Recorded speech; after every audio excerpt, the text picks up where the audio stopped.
आएंगे जो कि आज ये चैप्टर का नाम है दानी पेड़। क्या है जी?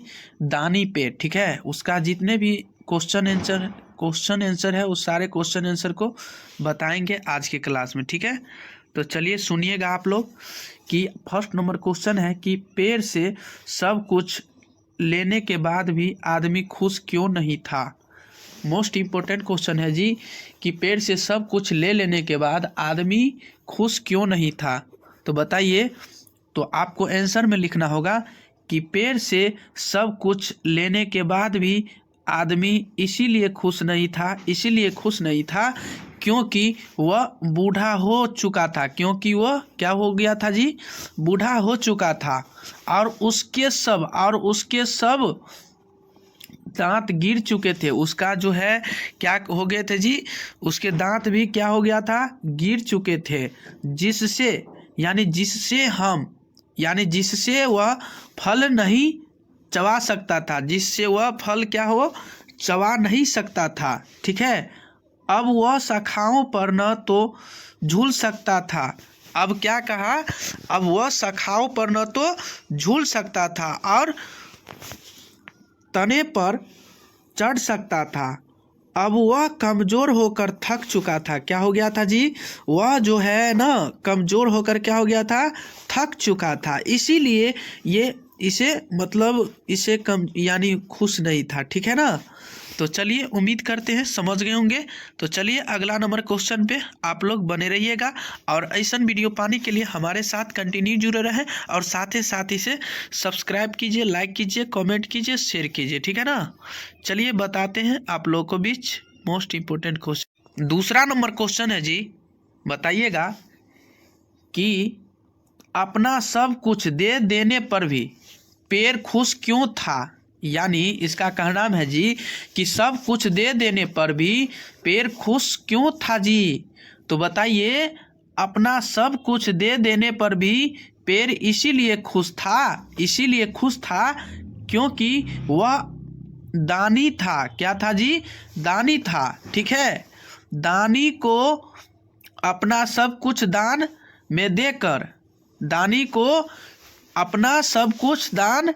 में देकर बहुत संतोष मिलता है। क्या मिलता है जी? संतोष मिलता है और उसे बड़ी खुशी मिलती है। उसे क्या मिलती है जी? बड़ी खुशी मिलती है। इसीलिए आप पेड़ जैसो बनो। ठीक है, असंतुष्ट मत बनिए, संतुष्ट बनिए। ठीक है, जो भी आपके पास है वो चीज़ आपके पास है। ठीक है ना? संतुष्ट से रहिए और कीजिएगा ना हहौती जगह तो उसमें दिक्कत होता है। तो कभी भी आपको हमेशा संतुष्ट होना चाहिए। ठीक है, तो चलिए तीसरा नंबर क्वेश्चन के बारे में बताएंगे। तीसरा नंबर क्वेश्चन है कि पेड़ ने आदमी के बचपन से बुढ़ापे तक की किन किन जरूरतों को पूरा किया। यानी बताइएगा, पेड़ ने आदमी के बचपन से बुढ़ापे तक की किन किन यानी ज़रूरतों को पूरा किया है। तो बताइएगा, मोस्ट इम्पोर्टेंट क्वेश्चन है कि पेड़ ने आदमी के बचपन में अपने साथ खेलने दिया। यानी पेड़ ने बताइए अपने साथ क्या करने दिया? खेलने दिया। ठीक है, थकने पर सोने के लिए अपनी छाया दी। क्या दी? थकने पर भी वो अपने क्या दी? छाया दी। जवानी में चीज़ों खरीदने के लिए उसे पैसे की ज़रूरत थी। उसकी पैसे की ज़रूरत थी जिसके लिए उसने फल दिए। घर बनाने की ज़रूरत उसने अपनी शाखाएं देखकर पूरी की। उसके नाव बनाने की ज़रूरत पूरी करने के लिए उसने अपना तना दिया। बुढ़ापे में आराम से बैठने और सुस्ताने की जगह की ज़रूरत पूरी करने के लिए, यानी सुस्ताने के लिए भी ये क्या दी? ज़रूरत दी। ठीक है, बैठने के लिए जगह बताइए के लिए उसने अपना ढूंढ दिया। ठीक है ना?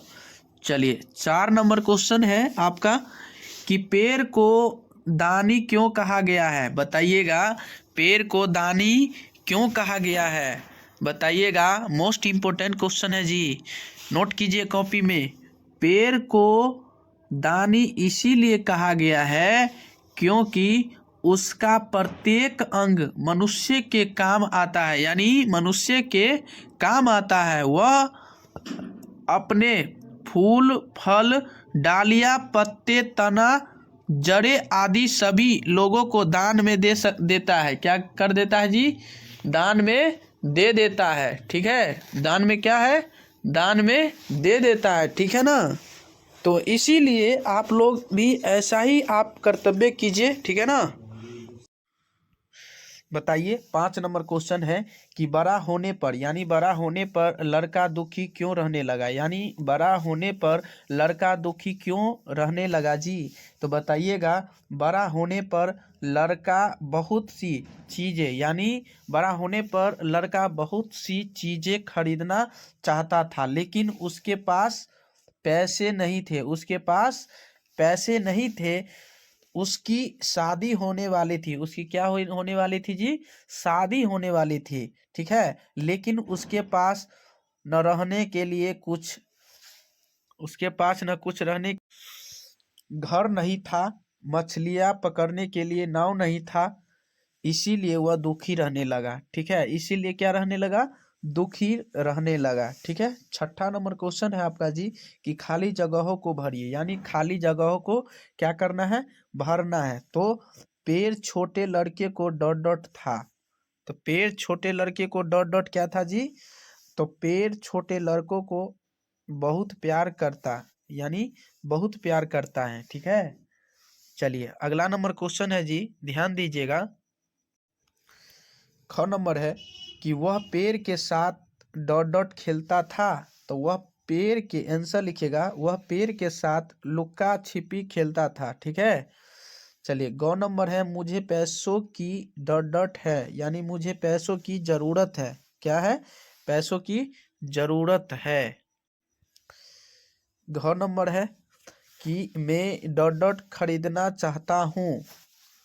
तो उत्तर में मैं बहुत सी चीज़ें खरीदना चाहता हूँ। ठीक है, बहुत सी चीज़ें खरीदना चाहता हूँ। तो उम्मीद करते हैं कि मेरे प्यारे दोस्त और भाई और बंधु आप लोग अच्छा से समझ गए होंगे। तो आप लोग ऐसा वीडियो पाने के लिए हमारे साथ कंटिन्यू कीजिए इसे। ठीक है, नचिकेता कौन था? तो नचिकेता एक महर्षि वाजसर्वा का इकलौता पुत्र था। क्या था जी?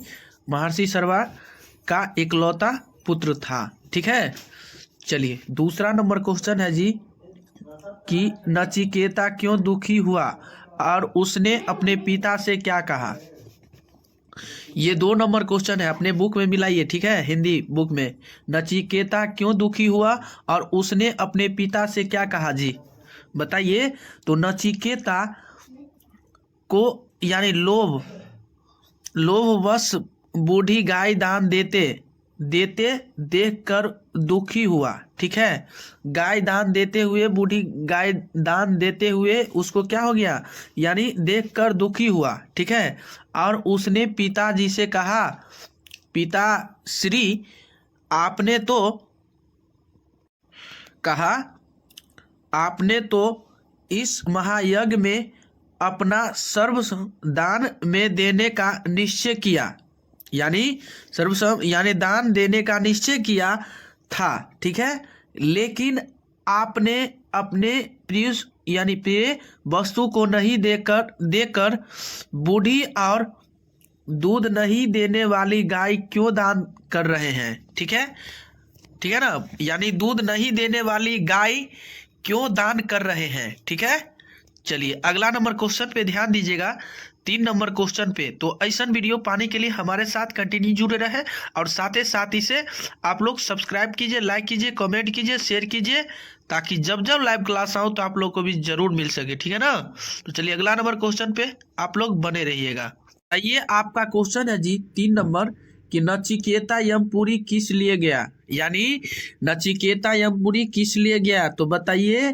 पिता की आज्ञा पालन करते हेतु नचिकेता यमपुरी गया। ठीक है, यमपुरी गया क्योंकि उसके पिता वासर्वा ने यज्ञ के दान में यमराज को नचिकेता का दान बोल दिया था। ठीक है, क्या कर दिया था जी, यानी बोल दिया था। ये नचिकेता को क्या बोल दिया था, यज्ञ में दान में यमराज को नचिकेता का दान बोल दिया गया था। ठीक है ना।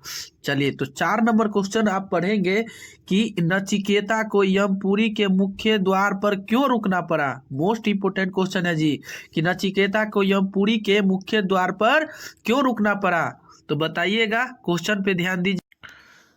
उत्तर में लिखिएगा, यमपुरी से यमराज बाहर गए थे, यानी यमपुरी से कहाँ गए थे, यमराज बाहर गए थे, अतः उनके आने की प्रतीक्षा में नचिकेता को मुख्य द्वार पर ही रुकना पड़ा। ठीक है, अतः उसके यानी प्रतीक्षा करने के लिए उसको नचिकेता को क्या करना पड़ा, यानी उसे मुख्य द्वार पर ही रुकना पड़ा। चलिए, 5 नंबर क्वेश्चन है जी, कि नचिकेता ने पहला वरदान क्या मांगा। नचिकेता ने पहला जो वरदान, फर्स्ट वरदान यानी क्या मांगा, बताइएगा।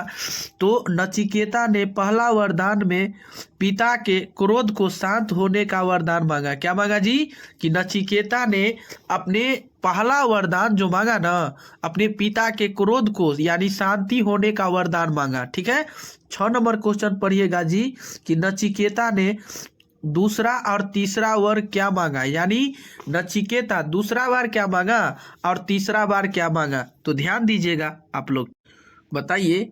नचिकेता ने कहा आपको कि दूसरा वरदान में अभय देने वाली यानी विदाई, उससे क्या मांगी। ठीक है ना। और तीसरा जो कहा कि वरदान में आत्मा के रहस्य बताने को कहा। क्या कहा जी, आत्मा को रहस्य को क्या कहा, बताने को कहा। ठीक है, 7 पॉइंट है आपका जी, कि आपको बुक में मिलल रहेगा क और ख और ग ऐसे करके। ठीक है, लेकिन हम 1 2 करके यानी 7 का क्वेश्चन जो है 1 2 3 करके लिख दिए। ठीक है, ताकि आप लोग क्वेश्चन पढ़ के और इसे आंसर टिक लगा लीजिएगा और कॉपी में नोट कर लीजिएगा। ठीक है, कि मृत्यु के मुख्य में पहुंचकर कोई नहीं लौटा वत्स, यानी जो मरा है वो लौटा वत्स है, यानी ये किसने कहा है जी, यानी वासर्वा ने नचिकेता से कहा। किसको कहा जी, वासर्वा ने नेता यानी नचिकेता को ही कहा कि जो पहुंचकर मुख में मृत्यु का जो इसका पहुंच कर आ जाते हैं वो दोबारा लौटता वत्स है। ठीक है ना। चलिए, दूसरा क्वेश्चन है जी यही का, कि यानी ख नंबर, छोटा मुंह और बड़ी बात करता है, यज्ञ की मुझे चिंता होनी चाहिए तुझे नहीं। ठीक है, यानी कहना है, उसका कहना है जी कि तुम टेंशन मत लो, हम ही है तो क्या दिक्कत है। ठीक है ना। तो इसीलिए आप सोच समझ कर आप कोई भी काम करते हैं तो आप सोच समझ कर ही कीजिए। ठीक है, ताकि वही में भला है। चलिए, तो बताइए। तो वासर्वा ने नचिकेता से कहा। किसको कहा, वासर्वा ने किसको कहा जी, नचिकेता से ही कहा। चलिए, यानी ग नंबर यानी तीसरा नंबर क्वेश्चन है जी, आप बुक में क्वेश्चन मिला लीजिए। ठीक है ना, कि आप तो यमपुरी जाने की आज्ञा पहले ही दे चुके हैं और अब कुछ भी कहना मेरे लिए यानी निरर्थक है। ठीक है, निरर्थक है। तो बताइएगा, आप क्वेश्चन पे ध्यान दीजिएगा। ठीक है ना। तो उत्तर में लिखिएगा, नचिकेता ने पिता वासर्वा से कहा, यानी नचिकेता ने किसको कहा जी, पिता वासर्वा से कहा। ठीक है, तो उम्मीद करते हैं कि मेरे भाई और बंधु दो जो बताएंगे, जो कि आज ये चैप्टर का नाम है दानी पेड़। क्या है जी, दानी पेड़। ठीक है, उसका जितने भी क्वेश्चन आंसर है उस सारे क्वेश्चन आंसर को बताएंगे आज के क्लास में। ठीक है, तो चलिए सुनिएगा आप लोग, कि फर्स्ट नंबर क्वेश्चन है कि पेड़ से सब कुछ लेने के बाद भी आदमी खुश क्यों नहीं था। मोस्ट इम्पोर्टेंट क्वेश्चन है जी, कि पेड़ से सब कुछ ले लेने के बाद आदमी खुश क्यों नहीं था। तो बताइए।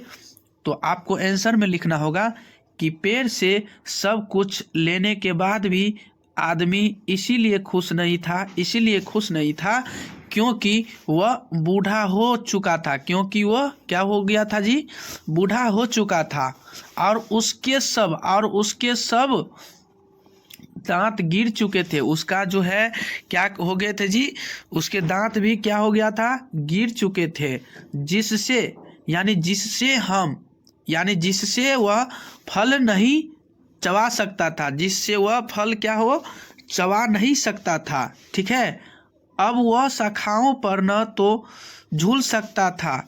अब क्या कहा, अब वह शाखाओं पर न तो झूल सकता था और तने पर चढ़ सकता था। अब वह कमजोर होकर थक चुका था। क्या हो गया था जी, वह जो है ना कमजोर होकर क्या हो गया था, थक चुका था। इसीलिए ये इसे मतलब इसे कम यानी खुश नहीं था। ठीक है ना। तो चलिए उम्मीद करते हैं समझ गए होंगे। तो चलिए अगला नंबर क्वेश्चन पे आप लोग बने रहिएगा और ऐसा वीडियो पाने के लिए हमारे साथ कंटिन्यू जुड़े रहें और साथ ही साथ इसे सब्सक्राइब कीजिए, लाइक कीजिए, कमेंट कीजिए, शेयर कीजिए। ठीक है ना। चलिए बताते हैं आप लोगों को बीच मोस्ट इम्पोर्टेंट क्वेश्चन। दूसरा नंबर क्वेश्चन है जी, बताइएगा कि अपना सब कुछ दे देने पर भी पेड़ खुश क्यों था। यानी इसका कहना है जी कि सब कुछ दे देने पर भी पेड़ खुश क्यों था जी।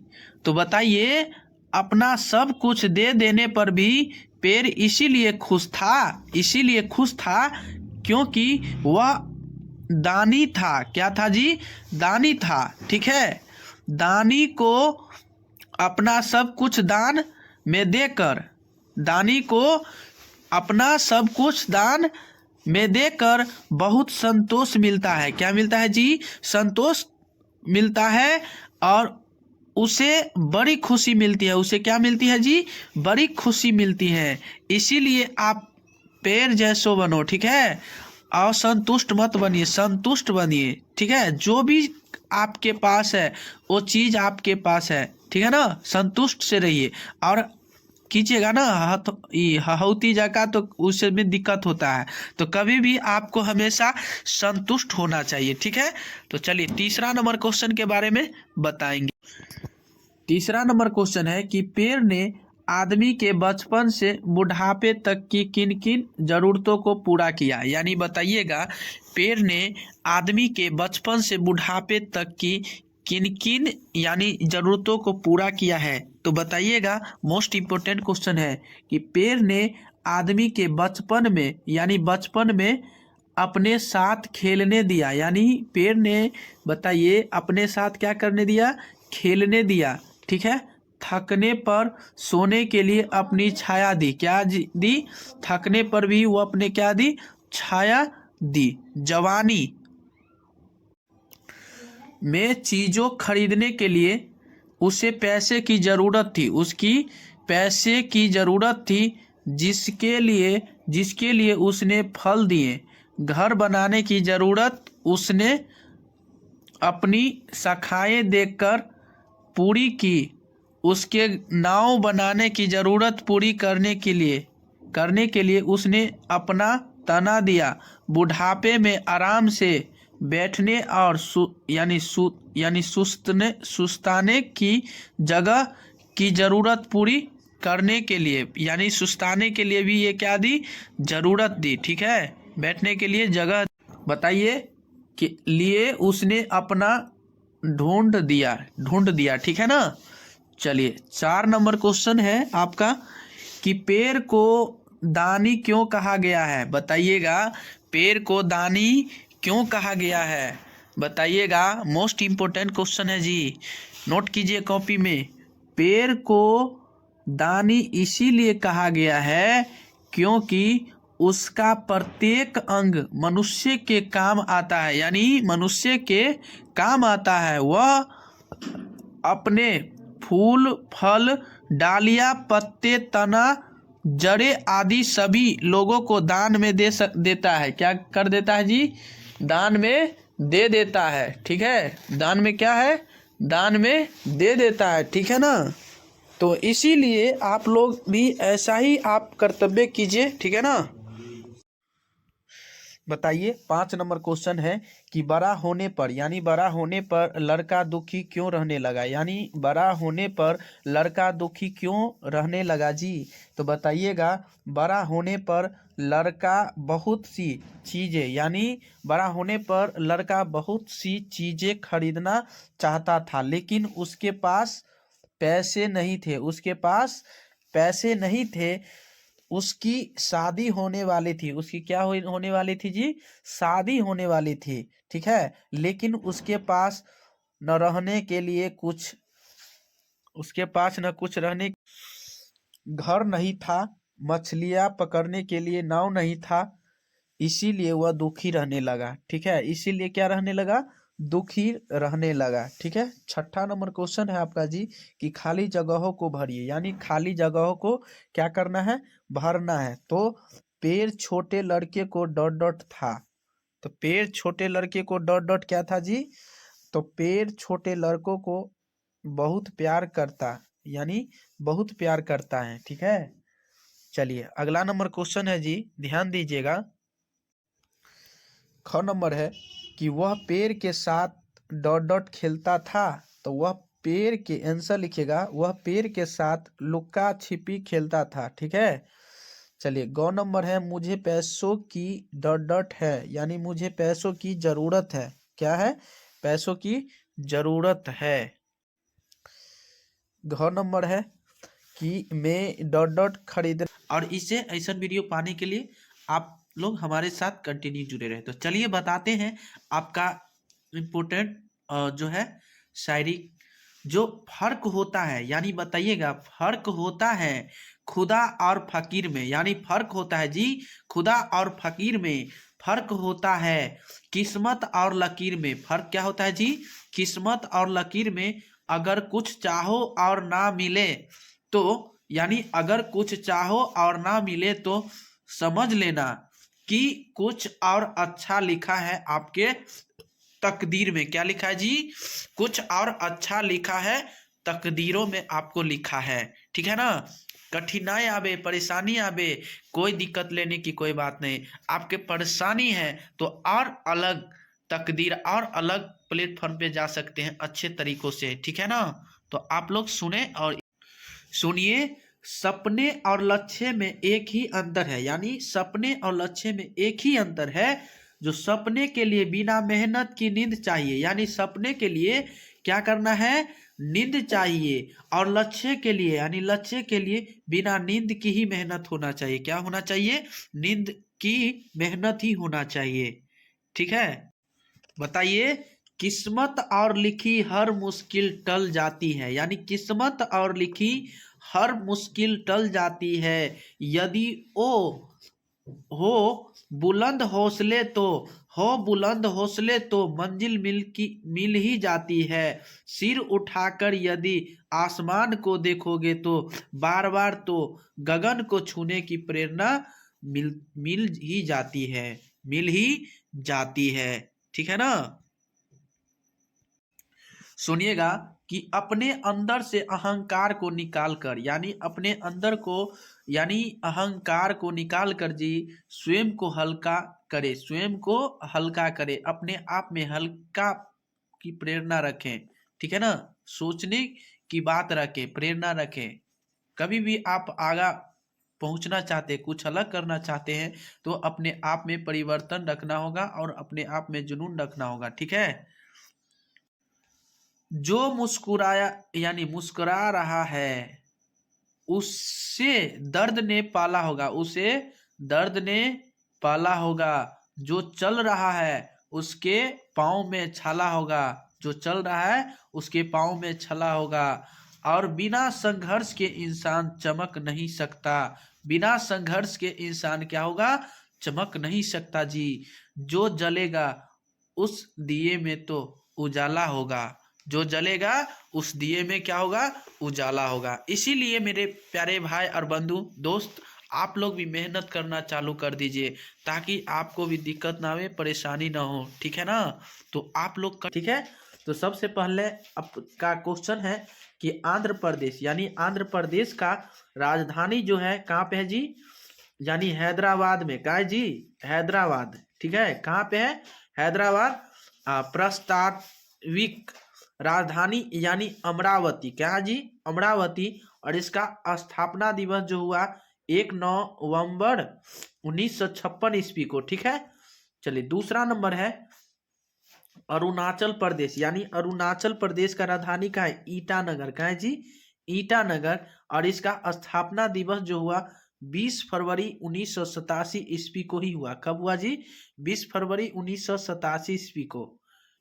ठीक है।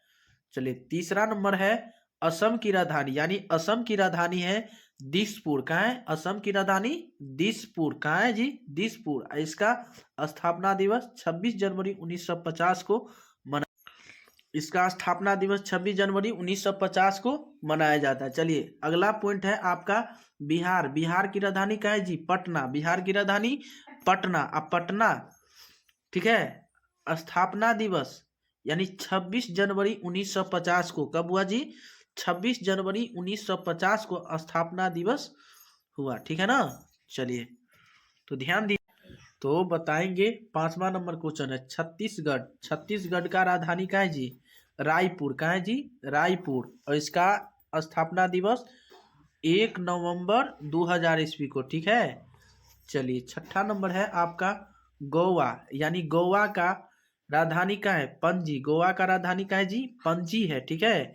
और इसका स्थापना दिवस 30 मई 1987 ईस्वी को हुआ। कब हुआ? 30 मई 1987 ईस्वी को ही हुआ। ठीक है। चलिए 7 नंबर गुजरात। गुजरात की राजधानी गांधीनगर। गुजरात की राजधानी क्या है जी?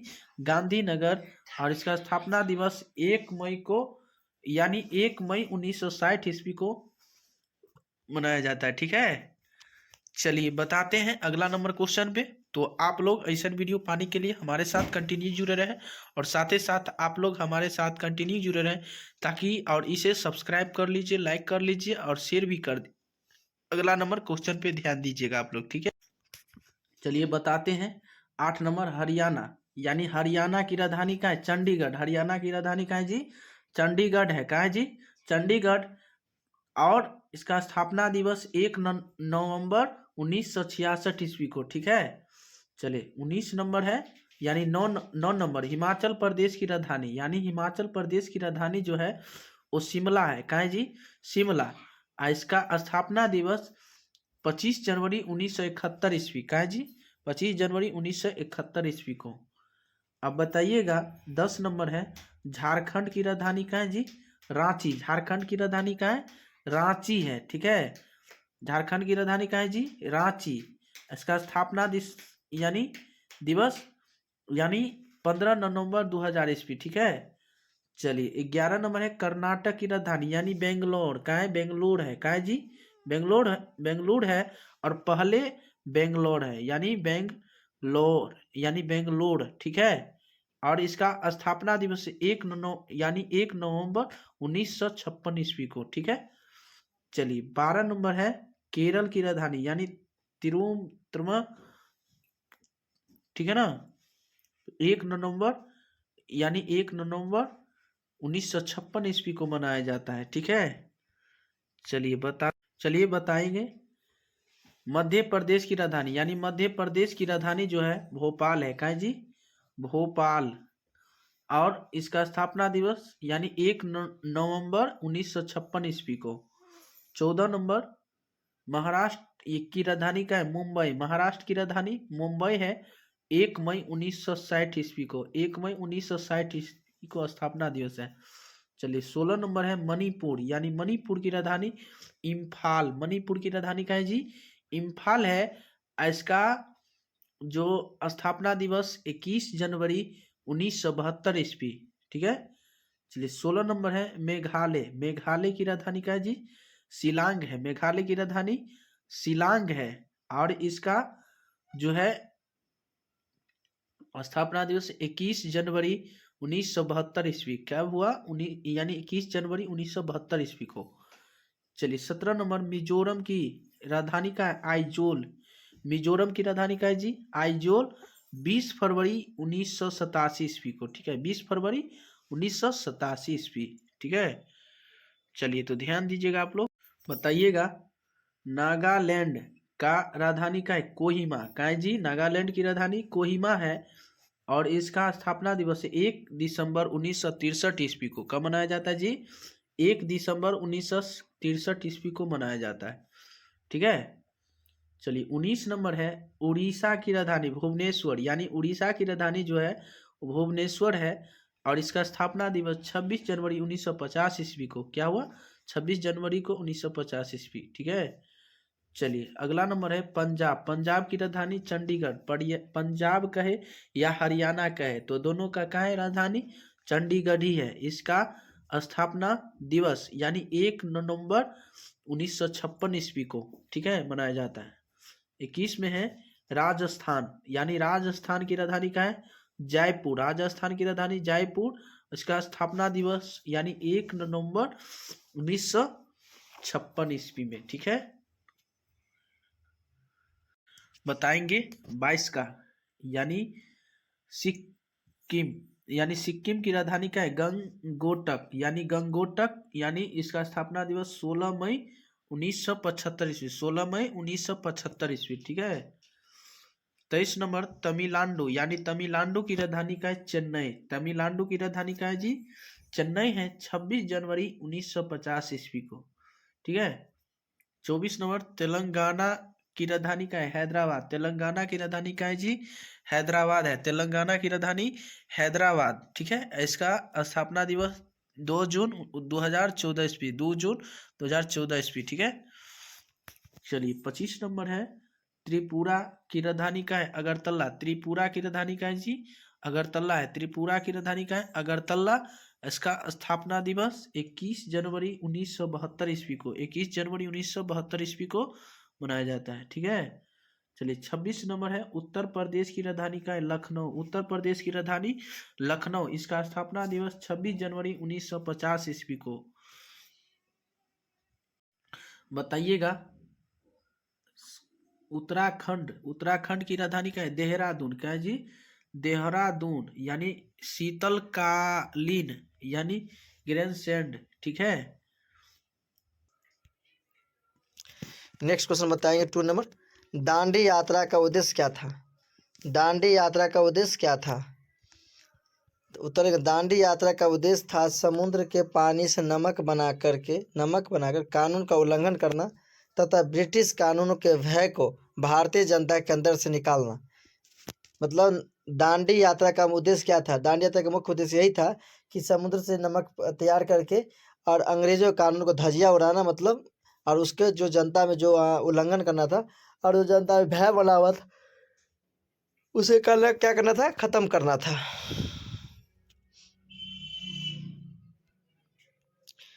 नेक्स्ट क्वेश्चन देंगे 3।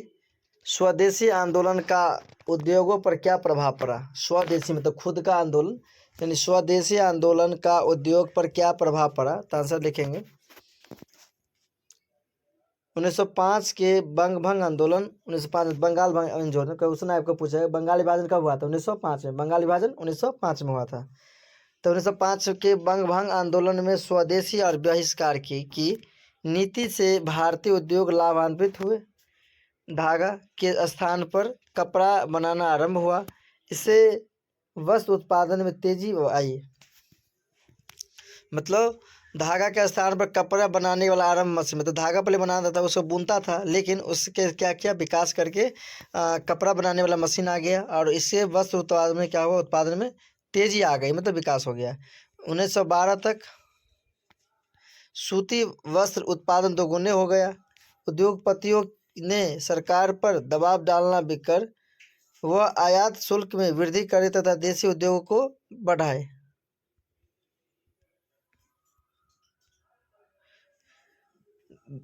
दबाव डाल कि वह आयात शुल्क में वृद्धि करे ताकि देशी उद्योगों को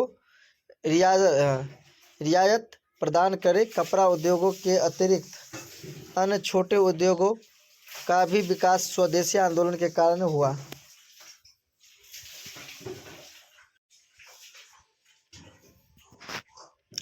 क्वेश्चन नंबर 4। जलियांवाला बाग हत्याकांड का वर्णन संक्षेप में करें। मतलब जलियांवाला बाग हत्याकांड कब हुआ, उसका रीजन क्या रहा और कैसे जलियांवाला बाग हत्याकांड हुआ। बहुत विवेक क्वेश्चन है, आई होप आप लोग अंत तक बने रहेंगे। चलते क्वेश्चन में पढ़ते हैं कि जलियांवाला बाग हत्याकांड का वर्णन संक्षेप में करें। तो आंसर लिखेंगे रोलेक्ट एक्ट के विरोध में जनता पंजाब के अमृतसर स्थित रोलेक्ट एक्ट के विरोध में जनता पंजाब के अमृतसर में मतलब क्वेश्चन ही भी आया कि अमृतसर का है पंजाब में स्थित जलियांवाला बाग में इकट्ठा हुई 13 अप्रैल 1919 को इन निहत्थे लोगों पर जनरल ओ डायर ने अंधाधुंध गोलियां बरसा दी। क्या की? अंधाधुंध गोलियां बरसा दी, जिससे हजारों लोग मारे गए और इससे सर्वत्र हाहाकार मच गया। विश्व भर में इस घटना की नींद से उड़ गई।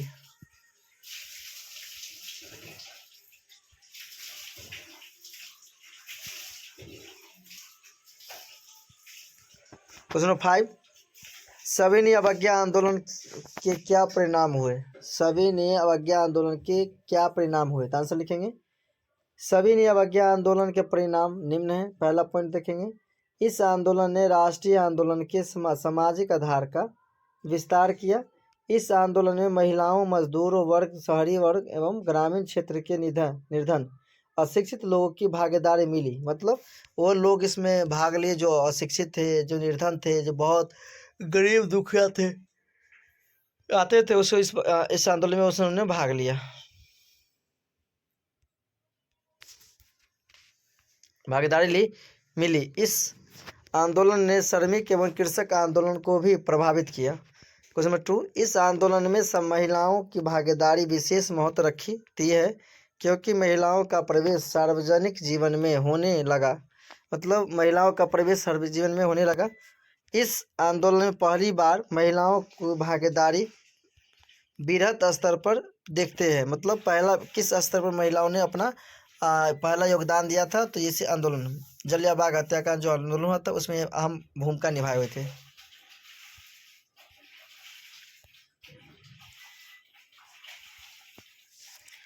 टॉपिक पढ़ेंगे 3, इस आंदोलन में समाज के विभिन्न वर्गों का राजनीतिकरण किया गया। तो 4, इस आंदोलन के अंतर्गत आर्थिक बहिष्कार ने ब्रिटिश आर्थिक हितों को प्रभावित किया। इसके कारण ब्रिटिश वस्त्रों के आयात में गिरावट आई तथा अन्य वस्तुओं के आयात भी प्रभावित हुए। मतलब इससे क्या हुआ? वस्त्र में भी गिरावट आई, आयात में भी, और स्वदेशी को बढ़ावा मिले। इसमें क्या हुआ? इस आंदोलन जो निहत्थे लोगों पर जो गोली चलवा दिए, इससे क्या हुआ? विदेशी सामान का बहिष्कार किया और स्वदेशी सामान को बढ़ावा मिला।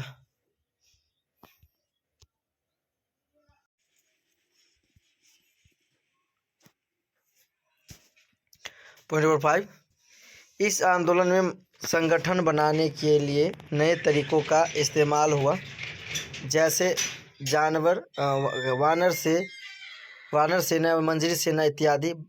भारत फेरी या प्रभात फेरी आयोजन कर पत्र पत्रिकाओं का इस्तेमाल करके भी लोगों को संगठित करने का एक नया तरीका अपनाया गया।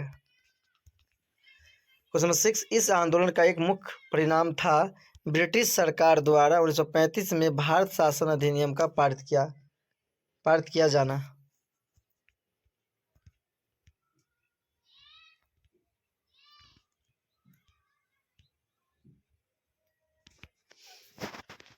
सेवन, पहली बार ब्रिटिश सरकार ने कांग्रेस से समानता के आधार पर बातचीत की थी। मतलब पहली बार 1919 में जो जलियांवाला बाग हत्याकांड हुआ था, उसके पहली बार 1935 अधिनियम पारित कर दिया और समझौता करने का भी बातचीत करने का मान लिया। चलिए क्वेश्चन नंबर पढ़ते हैं 6, प्रथम विश्व युद्ध के किन्हीं 2 कारणों का वर्णन करें। ध्यान से पढ़ें क्वेश्चन। प्रथम विश्व युद्ध के किन्हीं 2 कारणों का वर्णन करें। तो आंसर लिखेंगे। युद्ध के 2 कारण थे, यूरोपीय शक्ति का संतुलन का बिगड़ना तथा दूसरा साम्राज्यवादी प्रतिस्पर्धा। 1871 के बाद जर्मनी, इंग्लैंड और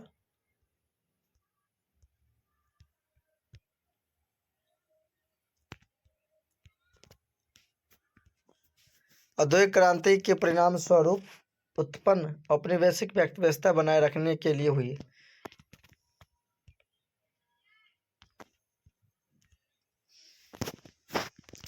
क्वेश्चन पढ़ेंगे 7, रोलेट एक्ट क्या था? इनके राष्ट्रीय आंदोलन को कैसे प्रभावित किया? भारत की क्रांतिकारी गतिविधियों पर अंकुश लगाने के लिए 1919 में रोलेट एक्ट पारित किया गया। इसके अनुसार संदेह के आधार पर ही किसी को गिरफ्तार कर बिना मुकदमा चलाए जा सकते। दंडित किया जा सकता था। भारतीय में इसकी तीखी प्रतिक्रिया देखने को मिला। तीखी मतलब हुआ बहुत कड़वाहट, मतलब बहुत दुर्व्यवहार करना, एक तरह के समझ जाओ। तीखी प्रतिक्रिया हुई, इसे काला एक्ट कहा गया, इसी का घोर विरोध किया गया, इसी के विरोध के फलस्वरूप जलियांवाला बाग हत्याकांड हुआ था। आई होप आप समझ देखिए, सिंपल सी बात बताएंगे इसे। रोलेक्ट एक्ट क्या है या काला कानून किसे ये कहेंगे? तो भारतीय क्रांतिकारी गतिविधियों का अंकुश के लिए 1919 में रोलेक्ट एक्ट पारित किया गया। इसी के विरुद्ध में जलियांवाला बाग हत्या, अमृतसर के जलियांवाला बाग में बहुत सारे लोग सेनानियों ने वहाँ हिस्सा लिए, लेकिन वहाँ का जनरल ओ डायर ने उस पर गोली चलाने का आदेश दिया, जिससे लाखों हजारों करोड़ आदमी मारे गए और कितना घायल हो गए, कितने बच्चे अनाथ हो गए, कितनी पत्नी का पति चले गए, यानी विधवा हो गए। तो उसी के विरुद्ध में ये रोलेक्ट एक्ट के विरुद्ध में वो जलियांवाला बाग हत्याकांड चलाया गया था। ओके, आई होप आप समझ गए होंगे। चलिए नेक्स्ट क्वेश्चन।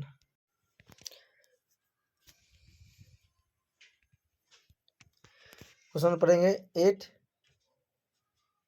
बिहार के किसान आंदोलन पर एक टिप्पणी लिखे।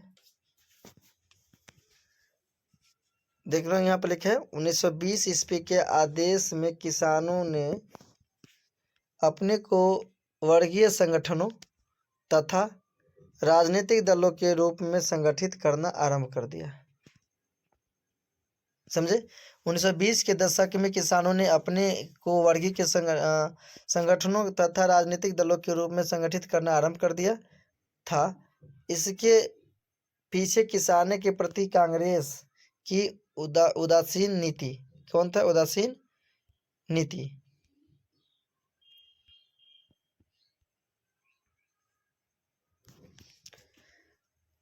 समाजवादी तथा अन्य वामपंथी दलों द्वारा किसानों में वर्गीय चेतना उत्पन्न करने के कारण किसान भाषा सभाओं का गठन हुआ।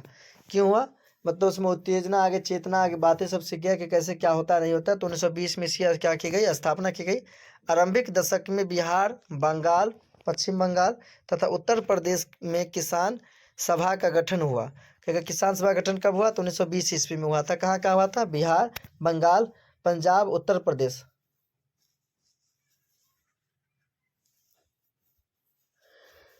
कहाँ कहाँ हुआ था? बिहार, बंगाल, पंजाब तथा उत्तर प्रदेश में किसान सभाओं का गठन हुआ। बिहार में 1922 से 23 ईस्वी में मुंगेर में शाहमुद्दीन जावेद का अध्यक्षता में किसान सभा की स्थापना हुई थी।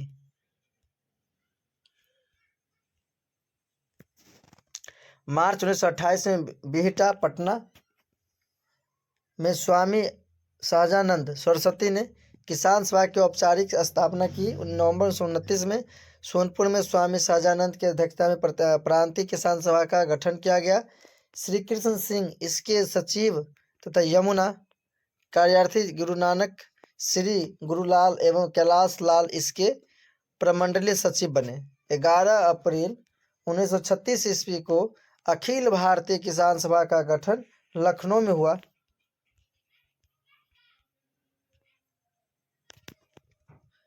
अखिल भारतीय किसान सभा का गठन लखनऊ में हुआ। 1936 ईस्वी में बिहार में बक्सत भूमि के विरुद्ध आंदोलन शुरू हुआ, जिससे कांग्रेस ने 1937 में फैजापुर अधिवेशन में मुख्य मांग के रूप में जोड़ा। अब आप समझ गए होंगे कि कैसे हुआ था और कैसे नहीं हुआ था। चल पढ़ते क्वेश्चन नंबर 9। चंपारण सत्याग्रह के बारे में बताएं अथवा चंपारण आंदोलन कब हुआ तथा इसके कारण क्या थे। मतलब कोई आंदोलन होता है या कुछ भी होता है तो कोई ना उसके पीछे रीजन होता है, कारण होता है, उसके बाद ही कुछ होता है। मान लो झगड़ा ही होता है तो झगड़ा के पीछे कारण होता है, तो वही कारण बता रहे। चंपारण सत्याग्रह के बारे में बताएं अथवा चंपारण आंदोलन कब हुआ तथा इसके क्या कारण थे। आंसर लिखेंगे। बिहार में निहलों द्वारा नील खेती के लिए तिनकठिया व्यवस्था लागू की गई थी। बिहार में निहलों मतलब गोरे सरकारों द्वारा नील खेती के लिए तिनकठिया पद्धति, 3 कट्ठा में 1 कट्ठा नील होगा और 2 कट्ठा आप अनाज उगा सकते हैं, जिसके अनुसार प्रत्येक किसान को अपनी कुल भूमि के 3/20 हिस्से यानी 15% भूभाग पर नील की खेती करनी होती थी। 3 कट्ठिया मतलब 15% भूभाग पर क्या होती थी? नील की खेती करनी पड़ती थी। इस व्यवस्था के खिलाफ 1917 में सत्याग्रह शुरू हुआ था।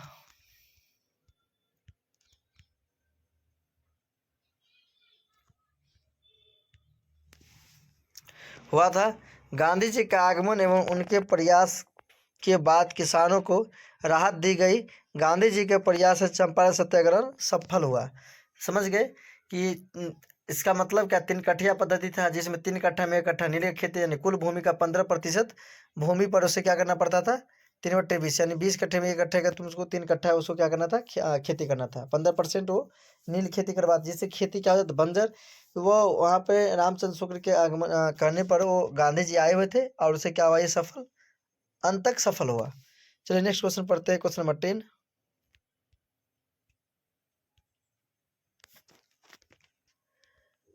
प्रथम विश्व युद्ध के भारत पर हुए प्रभावों का वर्णन करें।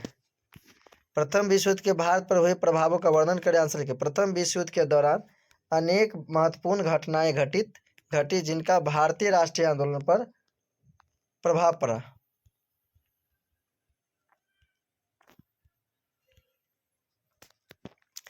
भारतीय नेताओं के ने सरकार को युद्ध में स्वराज प्राप्ति की आशा में सहयोग दिया, परंतु ऐसा हुआ नहीं।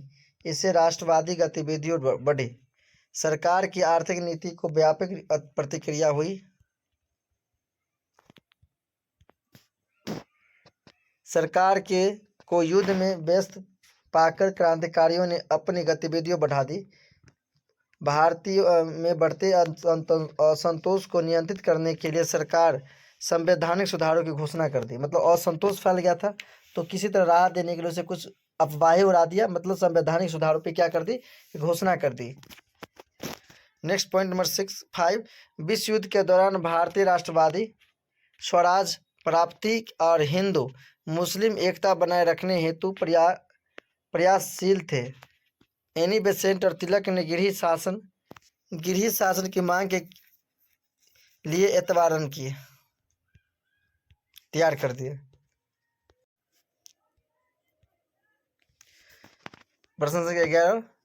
भारत में राष्ट्रवाद के उदय के सामाजिक कारणों पर प्रकाश डालें। 19वीं शताब्दी के धार्मिक व सामाजिक सुधार आंदोलन ने राष्ट्रवाद उत्पन्न करने में महत्वपूर्ण भूमिका अदा की। ब्रह्म समाज, आर्य समाज, रामकृष्ण मिशन तथा थियोलोसोफिकल सोसाइटी जैसी संस्थाओं ने हिंदू धर्म में प्रचलित बुराइयों की ओर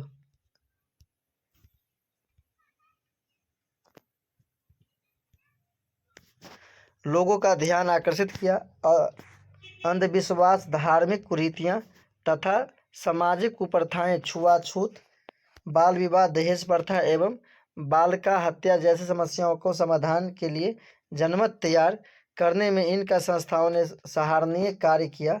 परिणाम स्वरूप सुधार आंदोलन में ने राष्ट्रीयता की भावना जनमानस में कूट कर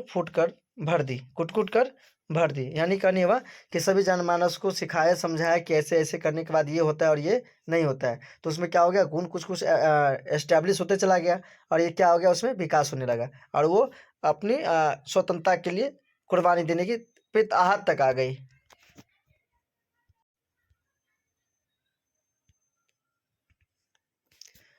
क्वेश्चन नंबर 12। साइमन कमीशन पर संक्षिप्त टिप्पणी लिखे अथवा साइमन कमीशन का गठन क्यों किया गया, भारतीयों इसका विरोध क्यों किया। 3 को क्वेश्चन इसमें आप ध्यान से पढ़ेंगे तो 3 क्वेश्चन आपको देखने को मिलेगा यहाँ पर।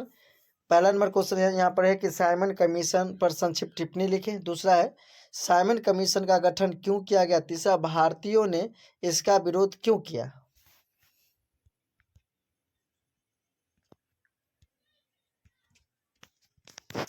आंसर पढ़ेंगे। 1919 के भारत सरकार अधिनियम में यह व्यवस्था थी कि किसी 10 वर्ष के बाद एक ऐसा आयोग नियुक्त किया जाएगा जो इस बात की जांच करेगा कि इस अधिनियम में कौन कौन से परिवर्तन संभव है। अतः ब्रिटिश प्रधानमंत्री ने समय समय से पूर्व सर जॉन साइमन के नेतृत्व में 8 नवंबर 1927 को साइमन कमीशन की स्थापना की। क्वेश्चन ये भी आएगा कि साइमन कमीशन की स्थापना कब हुआ। 8 नवंबर 1927 ईस्वी को साइमन कमीशन की स्थापना हुई सर साइमन की अध्यक्षता में। इनके सभी 7 सदस्य अंग्रेज थे। इस कमीशन का उद्देश्य था संविधान सुधार के प्रश्न पर विचार करना। आप भी समझ सकते हैं कि इसका जो स्थापना किया उसमें सारा कौन थे? अंग्रेज लोग थे।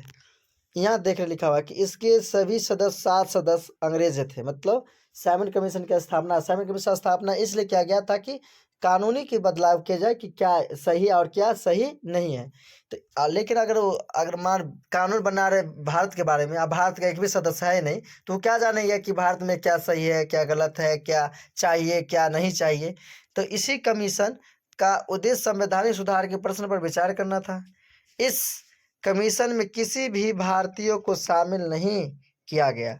मतलब जो ये अभी किया गया अध्यक्षता की बनाया गया साइमन कमीशन, इसमें एक भी भारतीय व्यक्ति को शामिल नहीं रखा गया, जिसके कारण भारत में इस कमीशन का तीव्र विरोध हुआ। विरोध मतलब आलोचना हुआ, विरोध किया गया। विरोध का एक और मुख्य कारण यह भी था कि भारत के स्वशासन के संबंध में निर्णय विदेशियों द्वारा दिया जाना था। 3 फरवरी 1928 को बम्बई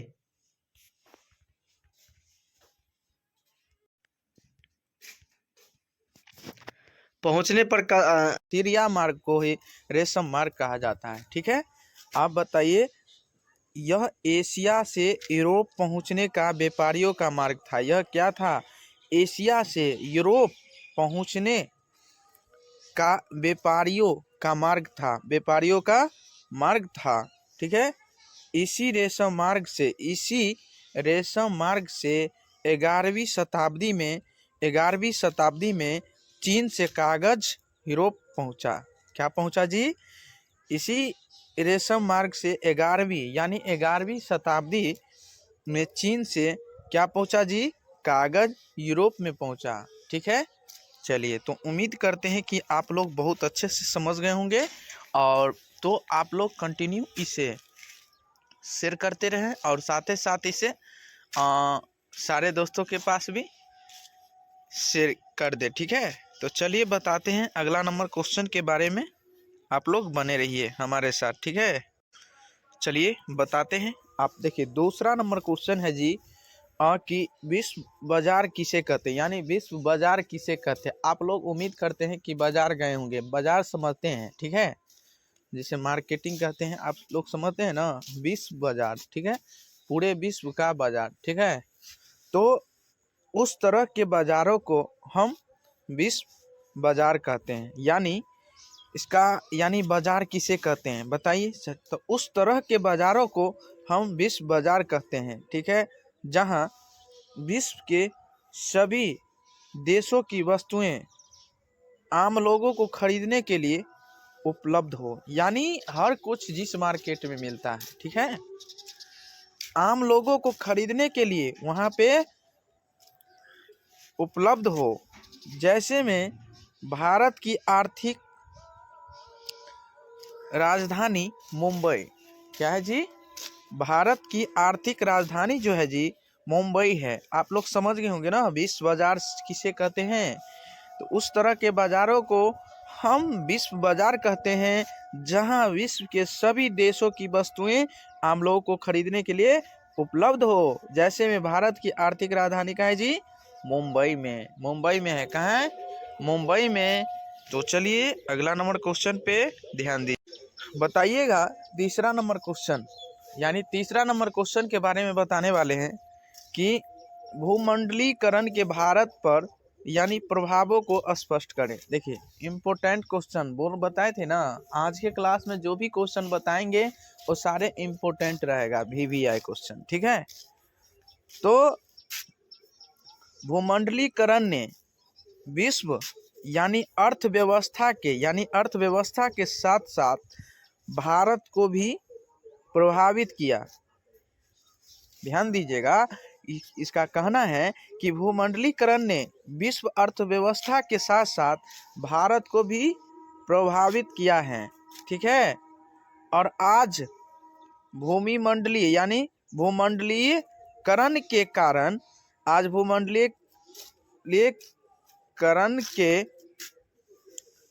यानी जीव जीविकोपार्जन के क्षेत्र में काफ़ी बदलाव आया है। काफ़ी क्या हुआ है, यानी बदलाव आया, यानी सुधार आया है। ठीक है। भारत में रहने वाले लोगों के लिए भूमंडलीकरण यानी भूमंडलीकरण के दौर से रोजगार के कई नवीन अवसर उपलब्ध हुए हैं, जैसे टूर एवं ट्रेवल एजेंसी, यातायात की, ठीक है, यातायात की, समझ गए ना, सुविधा, रेस्टोरेंट, रेस्ट हाउस, आवासीय होटल इत्यादि सूचना एवं संचार के क्षेत्रों में भी क्रांति आ गई है। इस क्षेत्र में भी भारतीय लोगों को रोजगार के अवसर पर प्राप्त हुए हैं। इसका मतलब कहना है कि इस क्षेत्र में भी भारतीय लोगों को रोजगार के अवसर पर यानी प्राप्त हुए हैं। आर्थिक भूमंडलीकरण ने हमारी आवश्यकताओं के दायरे को क्या किया, बढ़ाया यानी अधिकतम किया। ठीक है। और उसे अनुरूप उसकी पूर्ति हेतु नई नई सेवाओं का उदय हो रहा है, जिससे जुड़कर लाखों लोग अपना जीविका चला रहे हैं। ठीक है। भूमंडलीकरण की प्रक्रिया ने भारतीय लोगों के जीवन स्तर को भी बढ़ाया है। मतलब इसका कहना है जी कि भूमंडलीकरण की यानी प्रक्रिया ने भारतीय लोगों के जीवन भर यानी स्तर को भी उसको क्या किया, यानी एहसास दिलाया, यानी बढ़ाया, उन्नति किया। ठीक है। तो चलिए, समाज श्रम विभाजन को आवश्यक क्यों माना जाता है? कार्यकुशलता के लिए, भाईचारे के लिए, रूढ़िवादी के लिए, इनमें से कोई नहीं। बताएंगे आंसर क्या होगा? तो आंसर क्या होगा? कार्यकुशलता के लिए जाना जाता है। किसके लिए जाना जाता है? A for Apple. क्या होगा आंसर? ए फॉर एप्पल होगा इसका आंसर होगा। चलिए क्वेश्चन नंबर 2 पढ़ते हैं।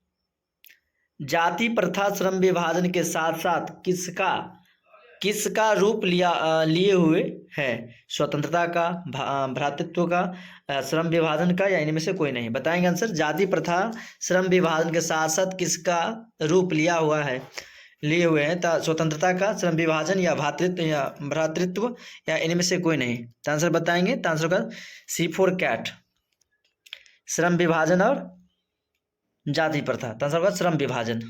चलिए नेक्स्ट क्वेश्चन देखेंगे। Question number 3।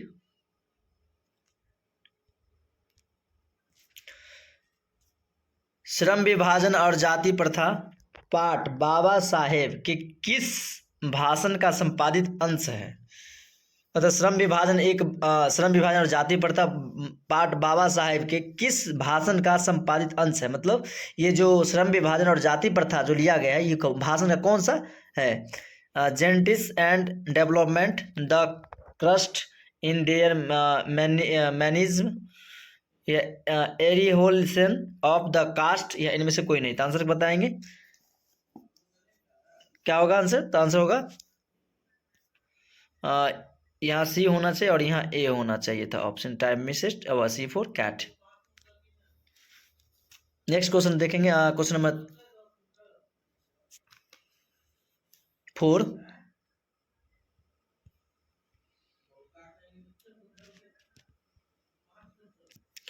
क्वेश्चन पढ़ेंगे 4। क्या लिखा हुआ कि भारत में बेरोजगारी का मुख्य कारण और प्रत्यक्ष कारण क्या है? भारत में बेरोजगारी का मुख्य और प्रत्यक्ष कारण क्या है? जाति प्रथा, दहेज प्रथा, अशिक्षा, इनमें से कोई नहीं। तो आंसर क्या होगा? जाति प्रथा। मुख्य क्या है? जाति प्रथा। लोग जाति के आधार पर भेदभाव जाने क्या कर लेते हैं कि जाति झूठ मूठ दिखाने के लिए चक्कर में रहता है, और उसी के चक्कर में क्या होता है, बहुत सारा टेंशन पाल लेते हैं। छोटी छोटी बातें को बहुत भयानक बनाकर क्या होता है, दोनों का लॉस होता है। एक का लॉस नहीं, दोनों का लॉस होता है। तो आई होप इसका आंसर क्या होगा? ए फॉर एप्पल, जाति प्रथा। क्वेश्चन पढ़ेंगे 5। श्रम विभाजन और जाति प्रथा के लेखक कौन है? श्रम विभाजन और जाति प्रथा के लेखक कौन है? भीमराव अंबेडकर, रामविलास शर्मा, गुणाकर मूले, या हजारी प्रसाद द्विवेदी। तो आंसर हो जाएगा भीमराव अंबेडकर, बाबा साहेब भीमराव अंबेडकर। क्वेश्चन पढ़ेंगे 6 नंबर क्वेश्चन। आदर्श समाज स्वतंत्रता, अमानत, भ्रातृत्व पर आधारित होगा, यह किसने कहा था? गुणाकर मूले, भीमराव अंबेडकर, बिरजू महाराज, या इनमें से कोई नहीं। आंसर क्या होगा बताएंगे हमें क्वेश्चन नंबर 6 का। भीमराव अंबेडकर यानी बाबा साहेब भीमराव अंबेडकर। नेक्स्ट क्वेश्चन पढ़ेंगे, क्वेश्चन नंबर 7।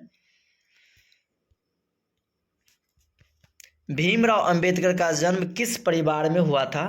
ब्राह्मण परिवार, क्षत्रिय परिवार, दलित परिवार, इनमें से कोई आंसर होगा दलित परिवार। कौन सा? दलित परिवार में हुआ था। नेक्स्ट क्वेश्चन में पढ़ेंगे 8 नंबर। भारत की राष्ट्रीय क्षमता का पूर्ण विकास किस व्यवस्था में संभव है? भारत की राष्ट्रीय क्षमता मतलब भारत का जो राष्ट्र क्षमता यूनिटी है, पावर का पूर्ण विकास किस व्यवस्था में संभव है? ऑप्शन देखेंगे यहाँ पर।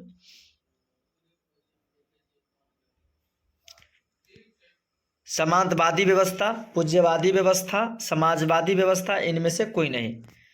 बताएंगे आंसर क्वेश्चन नंबर 7 का। क्वेश्चन नंबर 8 समाजवादी व्यवस्था। क्वेश्चन नंबर 8 समाजवादी व्यवस्था। Question number 9 doctor Bhimrao Ambedkar ने किस प्रथा को आर्थिक पहलू में खतरनाक माना है? दहेज प्रथा, सती प्रथा, बाल प्रथा, या जाति प्रथा। बताएंगे कि डॉक्टर भीमराव अंबेडकर ने किस प्रथा को आर्थिक पहलू से खतरनाक माना है? दहेज प्रथा, सती प्रथा, बाल प्रथा, या जाति प्रथा। तो आंसर बताएंगे हमें क्वेश्चन नंबर 9 का क्या होने वाला है। तो आंसर होगा D for dog. D answer होगा, D फॉर डॉग होगा। Question number 10 doctor Bhimrao Ambedkar का जन्म कब हुआ था? 14 अप्रैल 1888, 14 अप्रैल 1889, 14 अप्रैल 1890, 14 अप्रैल 1891। बताएंगे आंसर क्या होगा। डॉक्टर भीमराव अंबेडकर का जन्म कब हुआ था? तो आंसर हुआ था 14 अप्रैल 1891 ईस्वी में, माहू मध्य प्रदेश।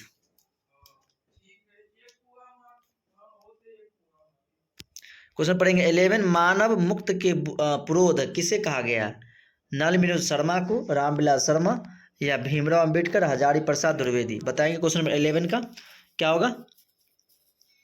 तो आंसर होगा भीमराव अंबेडकर, बाबा साहेब भीमराव अंबेडकर। श्रम विभाजन और जाति प्रथा का लेखक ही है, श्रम विभाजन और जाति प्रथा का लेखक भीमराव अंबेडकर। तो आई होप आप समझ गए होंगे कौन सा का आंसर होगा। चलिए नेक्स्ट क्वेश्चन देखने वाले हैं, question number 12 doctor Bhimrao Ambedkar का जन्म कहाँ हुआ था? बताए थे माहू मध्य प्रदेश, गोरखपुर उत्तर प्रदेश, डुमराव बिहार, डाकुनी पश्चिम बंगाल। आंसर होगा A फॉर माहू मध्य प्रदेश।